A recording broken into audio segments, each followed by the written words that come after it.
ഹേ aspirants, ഒരു question നോക്കാം. How many factors are there for 50? 50-ന് എത്ര ഘടകങ്ങളുണ്ടെന്നാണ് ചോദ്യം. 2, 4, 6, 8 എന്നുള്ള ഓപ്ഷൻസ് ഉണ്ട്. സോ നമുക്കൊന്ന് ചെയ്ത് നോക്കാം. സോ നമ്മൾക്ക് തന്നിരിക്കുന്ന നമ്പറിനെ ഫാക്ടറൈസേഷൻ ചെയ്യുക. 50-ന് ഫാക്ടറൈസേഷൻ ചെയ്ത് കഴിഞ്ഞാൽ നമുക്ക് വരുന്ന സംഖ്യ എങ്ങനെയാണെന്ന് വെച്ച് കഴിഞ്ഞാൽ 2 വെച്ച് ഡിവൈഡ് ചെയ്യാം. വീണ്ടും ഇത് 25 ആവും. അതിനെ 5 വെച്ച് ചെയ്യാം. അത് എത്രയാവും? 5 ആവും. വീണ്ടും അതിന് 5 വെച്ച് ചെയ്താൽ അത് 1 ആവും. സോ നമുക്ക് ഇങ്ങനെ കിട്ടിയല്ലേ, 2, 5, 5. അപ്പോൾ ഇവിടെ തന്നിരിക്കുന്നത് എന്താ? 2 എത്ര പ്രാവശ്യമുണ്ട് എന്നുള്ളതാണ്. 2 എത്ര പ്രാവശ്യമുണ്ട്? നമുക്ക് തന്നിരിക്കുന്നതിൽ 1 പ്രാവശ്യമുണ്ട് അല്ലേ, 2 ഒരു പ്രാവശ്യമേ ഉള്ളൂ.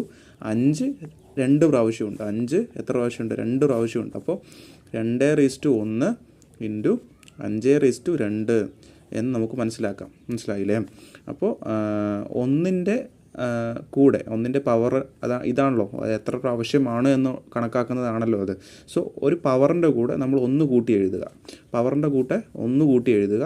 അതിൻ്റെ കൂടെ ഇൻറ്റു ചെയ്യുക. വേറെ തന്നിരിക്കുന്ന സംഖ്യ എത്രയാണോ അതിൻ്റെയും പവറിൻ്റെ കൂടെ 1 കൂട്ടുക. അപ്പോൾ എത്രയായി? 2 ഇൻറ്റു 3 2 + 1 3. അപ്പോൾ എത്രയായി? 6 എന്ന് വരും. 6 എന്ന് കിട്ടിയില്ലേ? അപ്പോൾ 6 ആണ് നമ്മുടെ ഉത്തരം.